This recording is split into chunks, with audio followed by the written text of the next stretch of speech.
how to sew this feather on the cuffs. There's a trick behind this. So I already started to sew it. So I'm using my regular hand needle and then I'm going around it. But the trick is that you have to leave like about an inch, probably 2 inches gap. That way, because this doesn't stretch, but this sleeve does stretch, although it's tight on the wrist. So that makes it more, how you call it, not difficult. Uh, Now you need to be strategic about it. So you really need to leave like this gap, so so she can put her fist through.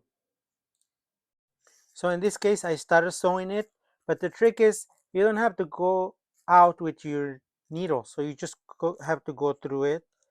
You have to feel it. So the stitching here, the cover stitch, allows me to go evenly. See, because if you go through it, then you're gonna catch one of these ends, and it's gonna look weird. So I'm using a medium-sized needle. It's not too big, uh, not too small. If you get stuck sometimes, you just have to place it on the surface and push it down. See, it comes out.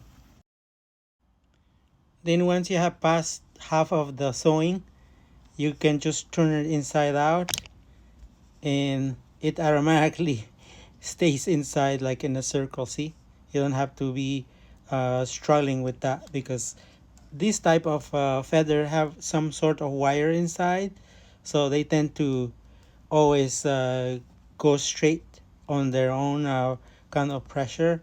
uh, so see, I'm getting closer to the end.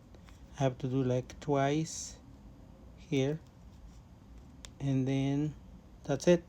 I'm done. This is how I finished it.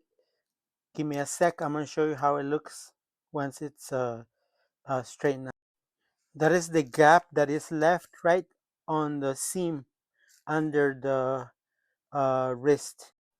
It looks like a nest, and that is how it looks, so gorgeous on the sleeves. Look how gorgeous. There you go, guys. Hopefully this helps you guys sew your um, feather puffy sleeves. You could do the same thing on the collar too.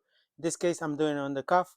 So our the cuff opening is like 8 inches. I left it at 8 inches and I stretched it out a little bit more, so we have like 1.5 inch gap underneath, so her hand can go through it. So that's it. Thanks for following Gil's Sewing channel, and hope to see you next time. And hope this is adding value to your daily sewing needs. Thank you so much.